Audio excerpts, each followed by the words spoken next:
Assalamualaikum warahmatullahi wabarakatuh. Yang terhormat Bapak Ibu dosen penguji PPG dalam jabatan LPTK IAIN Sultan Amari Gorontalo. Perkenalkan, nama saya Hasan Abdullah SPDI. Saya guru mata pelajaran Sejarah Kebudayaan Islam di MIN 1 Kota Gorontalo, sekaligus mahasiswa PPG dalam jabatan Prodi Sejarah Kebudayaan Islam Batch 2 LPTK IAIN Sultan Amari Gorontalo. Pada hari ini Kamis 30 November 2023 akan melaksanakan uji kinerja PPG dengan materi Hijrah ke Habasyah, submateri peristiwa Hijrah ke Habasyah.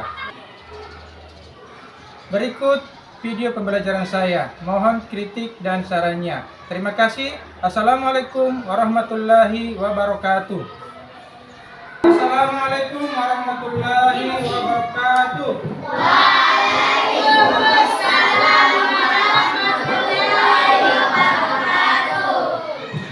Apa kabarnya hari ini? Alhamdulillah, luar biasa. Tetap semangat, senyum bahagia. Allahu Akbar. Hari ini kita akan mempelajari materi yakni mata pelajaran SKI ya, SKI. Nah, sebelum kita masuk pada pembelajaran, kita berdoa dulu ya. Coba siapa yang mau berdoa, yang memimpin doa? Ali. Oke. Sebelum kita belajar, mari kita berdoa.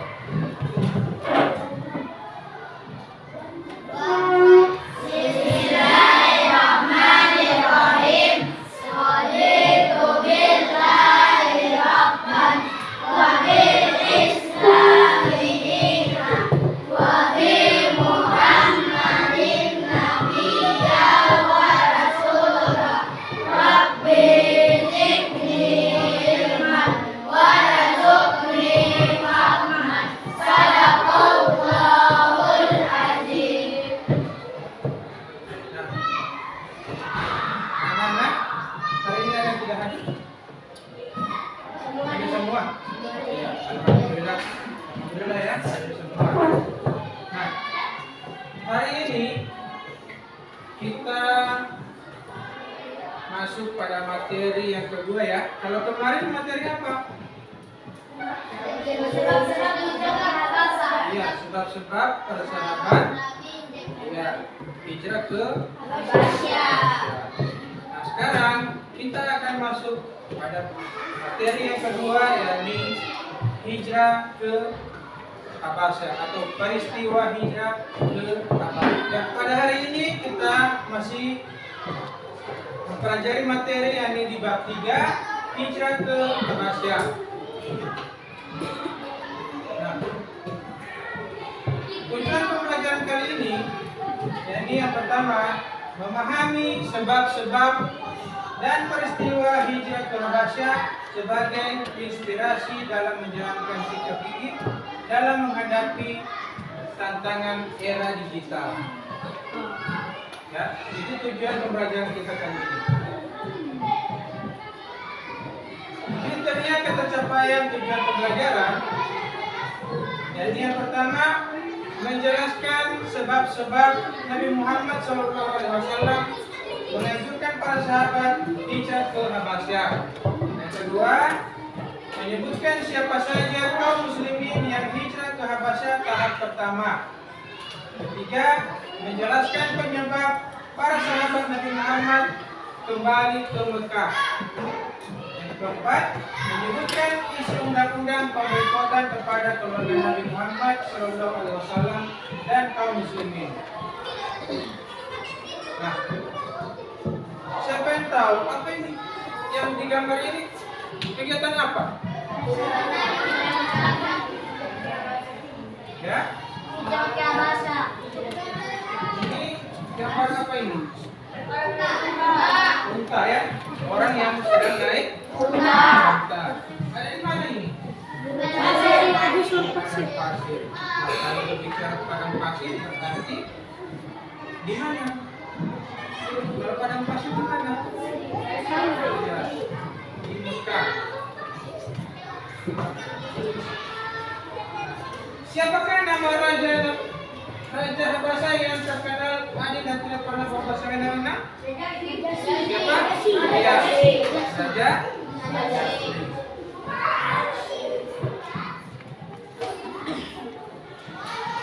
Negeri Habasha adalah negeri yang sekarang bernama Abyssinia atau Ethiopia. Kaum muslimin pernah hijrah ke negeri Habasha karena kekejaman kaum kafir Quraisy di Mekah.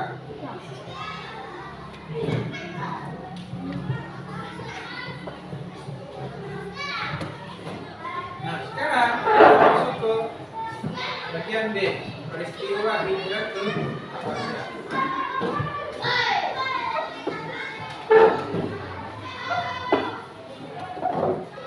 Ini, negeri Habasha adalah negeri yang sekarang bernama Abyssinia atau Ethiopia. Kaum muslimin pernah hijrah ke negeri Habasha karena kekejaman kaum kafir Quraisy di Mekah.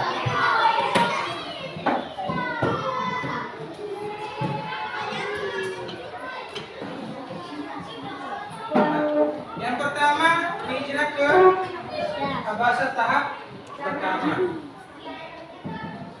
Perintah Nabi Muhammad SAW untuk hijrah ke Habasha dilaksanakan kaum muslimin dengan ikhlas. Ada yang tidak ikut hijrah ke Habasha, mereka tetap tinggal di Mekah bersama-sama dengan Rasulullah. Jadi ada yang mau hijrah, ada juga yang tidak mau. Ada yang tetap tinggal dengan Nabi Muhammad di Mekah. Kaum muslimin yang hijrah berangkat dari kota Mekah dengan diam-diam dan sembunyi-sembunyi tanpa diketahui oleh kaum kafir Quraisy. Sesudah sampai di Laut Merah, mereka menaiki perahu yang berlayar ke Habasha. Dalam tahap pertama, rombongan terdiri dari 10 orang pria dan 5 orang wanita. Di antaranya Utsman bin Affan bersama istrinya Ruqayyah putri Nabi Muhammad. Terus yang kedua, Abu Huzaifah beserta istrinya Salhah binti Suhaib bin Amr, Zubair bin Awam, Mus'ab bin Umair, Abu Salamah beserta istrinya yang bernama Ummu Salamah binti Umayyah, Utsman bin Mas'ud, Abdurrahman bin Auf. Nah, ini mereka ini ya. Rombongan ini dipimpin langsung oleh Utsman bin Affan. Jadi mereka ini yang hijrah ke Habasha tahap pertama. Ada berapa orang? 15. Iya, 15 orang.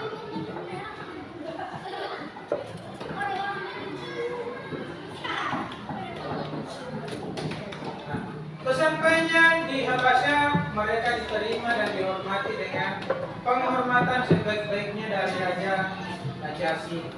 Siapa Raja Najasyi? Iya, raja dari kota Habasha. Kemudian Raja Habasha menempatkan mereka di Negas yang terletak di sebelah utara provinsi Tigray, wilayah yang kemudian menjadi pusat penyebaran Islam di Habasha. Nah, di sini setelah 3 bulan menetap di Habasha, terdengar kabar bahwa kaum kafir Mekah selalu menyiksa mereka, telah takluk oleh Nabi Muhammad SAW. Jadi mereka ini setelah 3 bulan ya, 3 bulan mereka tinggal di Mekah, di Habasha, mereka mendengar kabar bahwa kaum kafir Quraisy ini sudah takluk atau sudah menyerah, sudah damai dengan siapa? Nabi Muhammad. Nah, siapa yang tidak senang kalau kaum kafir Quraisy sudah tobat atau sudah damai dengan Nabi Muhammad? Pastinya mereka sudah senang.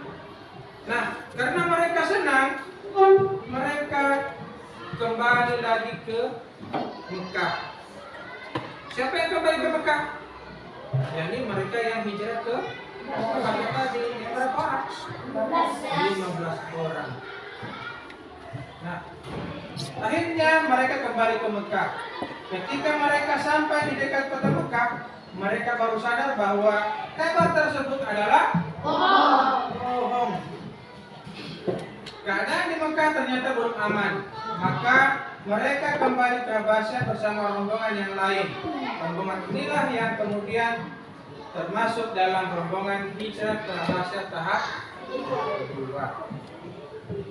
Jadi ini ya, mereka dibohongi atau kalau istilah zaman sekarang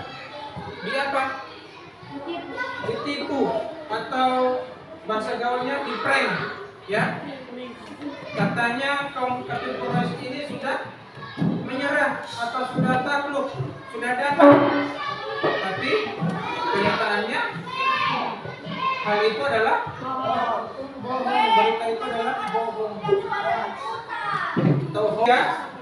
Jadi mereka ini dibohongi oleh kaum kafir.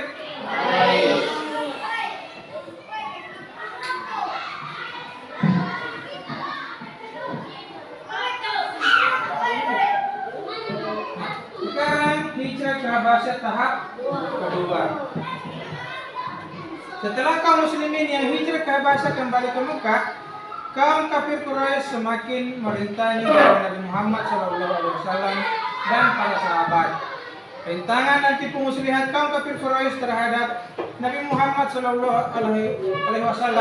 dan pengikutnya selama beberapa tahun tidak mendatangkan hasil dan tidak membawa kemenangan yang diinginkan. Kaum kafir Quraisy membuat undang-undang pemboikotan terhadap keluarga Bani Hashim dan Bani Muthalib serta semua pengikut Nabi Muhammad SAW. Nah, ini karena semua rencana mereka ini selalu gagal, mereka membuat undang-undang pemboikotan terhadap Bani Hashim dan Bani Muthalib serta semua pengikut Nabi Muhammad SAW. Ya, dari itu karena usaha mereka tidak ada hasil, mereka membuat undang-undang pemboikotan. Apa itu pemboikotan? Siapa yang tahu? Larangan. Ya? Larangan. Apa lagi? Larangan. Apa lagi? Ya? Ya. Boikot. Boikot itu sama dengan diblokir, ya. Karena kamu pada pegang HP ini? Pernah pegang HP kan? Nah, bagaimana kalau orang dia blokir? Iya. Tidak bisa membaca ke status, tidak bisa membaca WA, apalagi membaca telepon, ya itu. Nah, ini sama saja dengan blokir atau sama saja dengan blokir itu sama dengan boikot. Tidak bisa membaca apa-apa, ya. Itu karena apa? Kaum kafir Quraisy tidak pernah atau tidak henti-hentinya untuk merintangi usaha dari Nabi atau dakwah Nabi Muhammad SAW.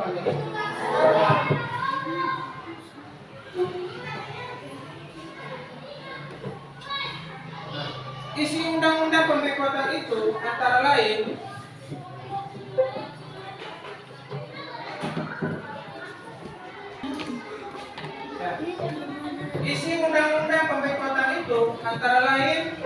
yang pertama, Nabi Muhammad SAW dan keluarganya serta kaum pengikutnya tidak diperkenankan menikah dengan kaum Quraisy lainnya. Jadi mereka ini tidak boleh menikah dengan kaum Quraisy lainnya. Yang kedua, kaum Quraisy tidak diperkenankan berjual kelebaran dengan Nabi Muhammad SAW dan keluarganya serta pengikutnya. Ini yang lebih sesuai. Tidak boleh berjual beli. Jadi kalau kaum muslimin ingin beli makanan pada kaum kafir Quraisy, mereka tidak diperkenankan untuk dijual. Yang kedua, kaum Quraisy dilarang menjalin persahabatan dengan Nabi Muhammad dan keluarganya serta pengikutnya. Ini tidak boleh Taman. Yang keempat, kaum Quraisy tidak diperkenankan untuk mengasihi dan menyayangi Nabi Muhammad dan keluarganya serta pengikutnya. Meskipun ada keluarga yang sakit, tidak boleh dikasihani. Dan yang terakhir, undang-undang ini berlaku selama Bani Hashim dan Bani Muthalib belum menyerahkan Nabi Muhammad kepada kaum Quraisy. Itu undang-undang. Undang-undang itu berlaku selama mereka ini belum menyerahkan Nabi Muhammad kepada kaum Quraisy. Nah, kalau Nabi Muhammad sudah di tangan kaum Quraisy, diapakan Nabi Muhammad? Pasti akan disiksa, bahkan akan dibunuh. Itu ya.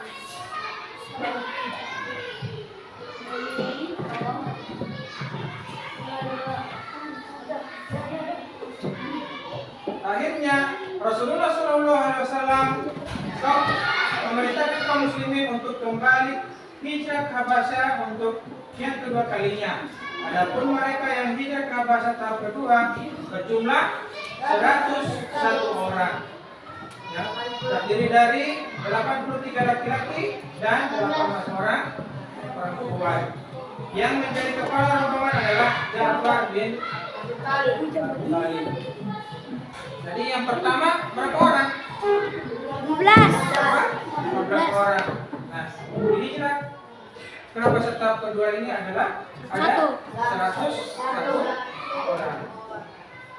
Setelah kaum kafir Quraisy mendengar kaum muslimin hijrah ke Habasyah, maka mereka mengutus Amr bin As dan Amr bin Walid untuk menemui Raja Habasyah dan meminta kepada Raja Najasyi untuk mengusir kaum muslimin. Jadi karena mereka kaum kafir Quraisy ini mendengar kabar bahwa kaum muslimin sudah hijrah lagi ke Habasyah, mereka mengirim 2 utusan, yakni Amr bin As dan Amr bin Walid untuk mengusir dan menemui Raja Habasyah agar kaum muslimin ini diusir dari Habasyah.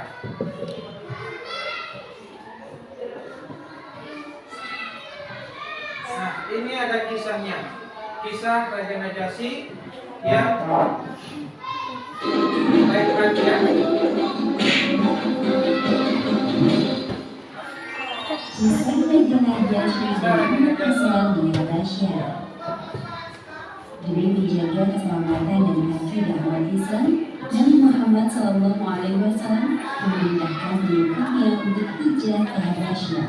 Orang-orang musyrik belum keras mengetahui bahwa umat Islam hidup aman dan tenang di Habasyah.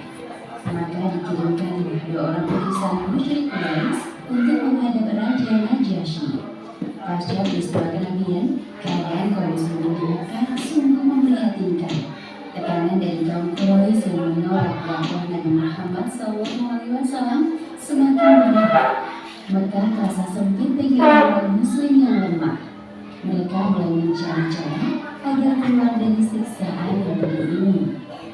Kemudian turun dengan Allah Subhanahu wa Ta'ala yang mengisyaratkan untuk hijrah, sebagaimana yang disebutkan dalam Al-Quran surat Az-Zumar ayat 10. Firman Allah itu adalah luas, sesungguhnya karena orang-orang yang bersabar yang dicukupkan pahala mereka tanpa batas. Suatu ketika Nabi Muhammad SAW mendengar berita tentang penguasa negeri Habasyah yang terkenal dengan sifat-sifat kemuliaannya. Beliau adalah seorang raja yang adil dan bijaksana, selalu menghormati tamu, berpemikiran kuat dan tidak pernah menzalimi rakyatnya. Semoga hijrah ke negeri Habasyah merupakan keputusan yang tepat. Ya Allah, hamba-Mu, mudahkanlah para pengikutku dan mempertahankan keimanannya.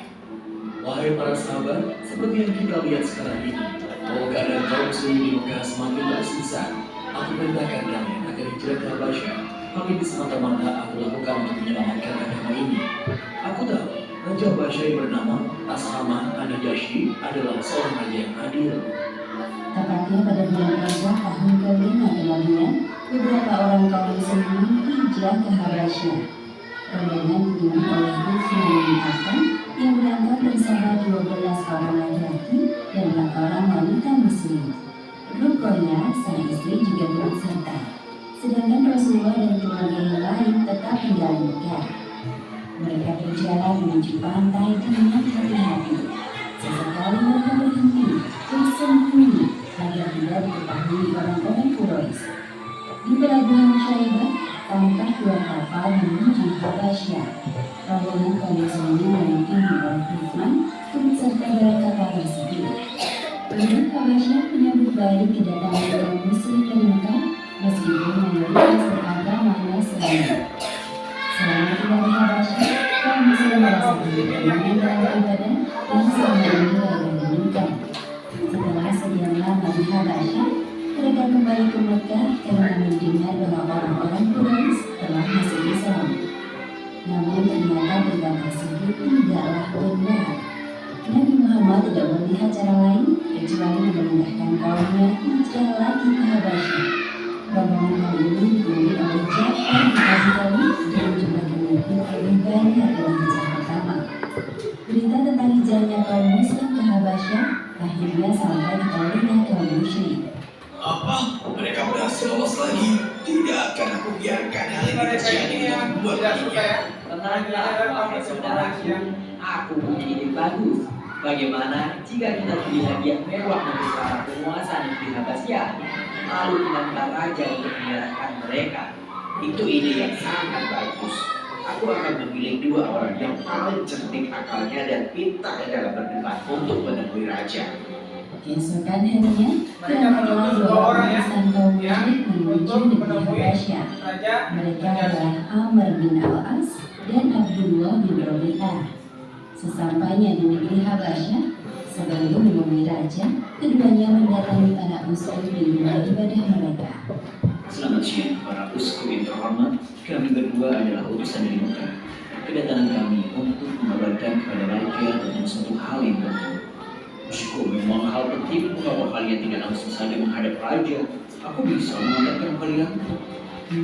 Wahai para uskup yang terhormat, pembesar kaum kami menitipkan hadiah ini untuk kalian. Silahkan diterima. Kami pastikan berada di pihak kalian.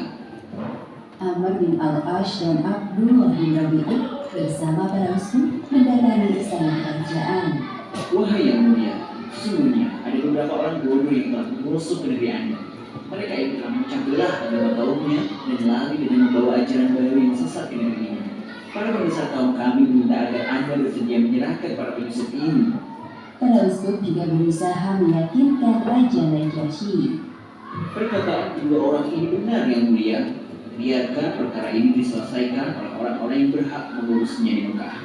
Aku akan memutuskan perkara ini setelah mendengar pernyataan dari kedua belah pihak. Mereka juga memiliki hak untuk bicara.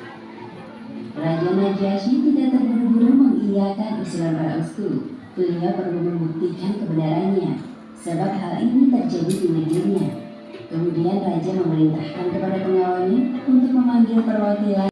Wahai Raja, dulu kami orang-orang jahiliyah, gemar menyembah berhala, memakan bangkai, memutus silaturahim, menyakiti kaum yang lemah, minum minuman keras, dan melakukan perbuatan buruk lainnya.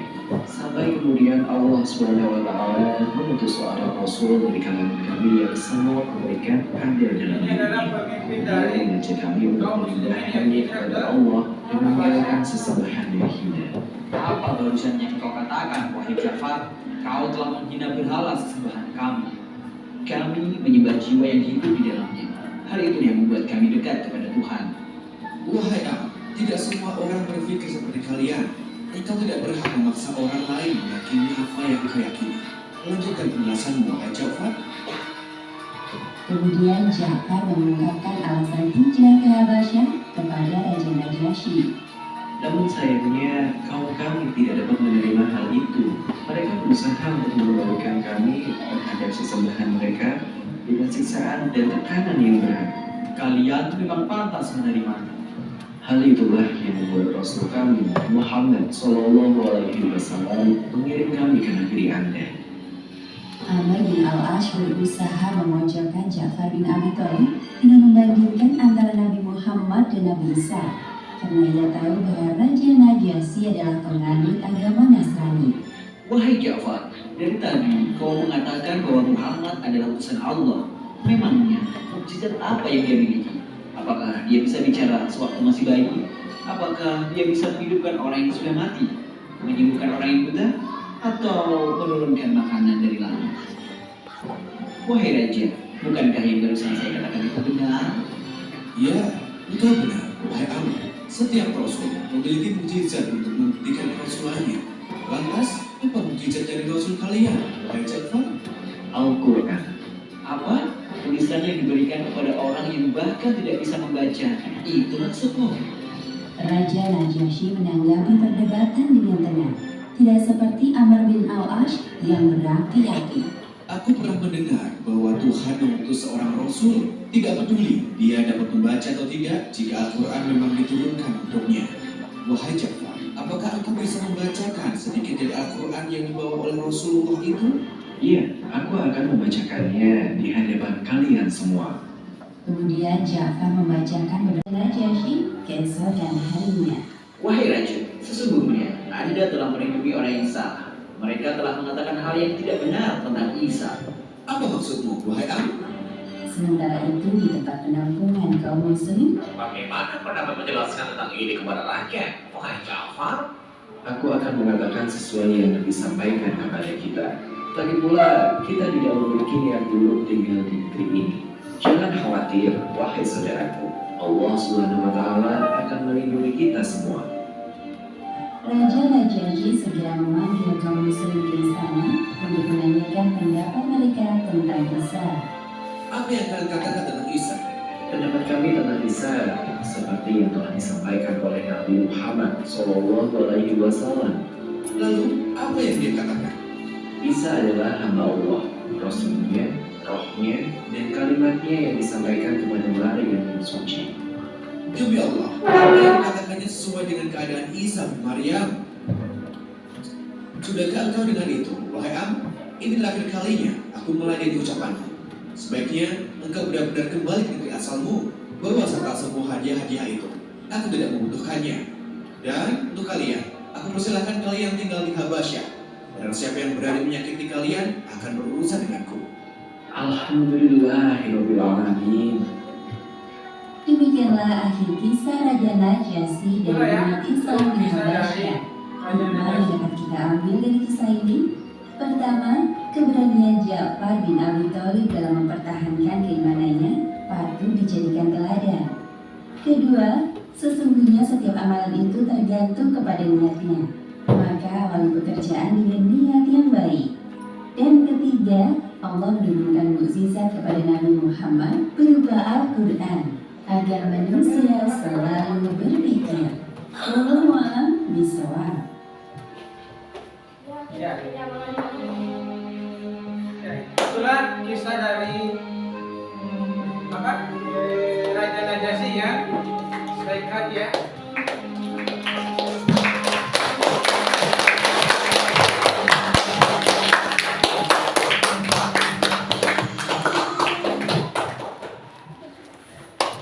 Itulah materi tentang peristiwa hijrah ke Habasyah.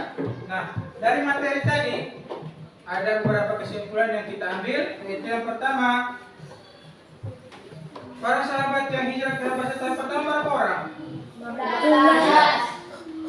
Para sahabat yang hijrah di tahap pertama adalah 15 orang. Tahap kedua 101 orang.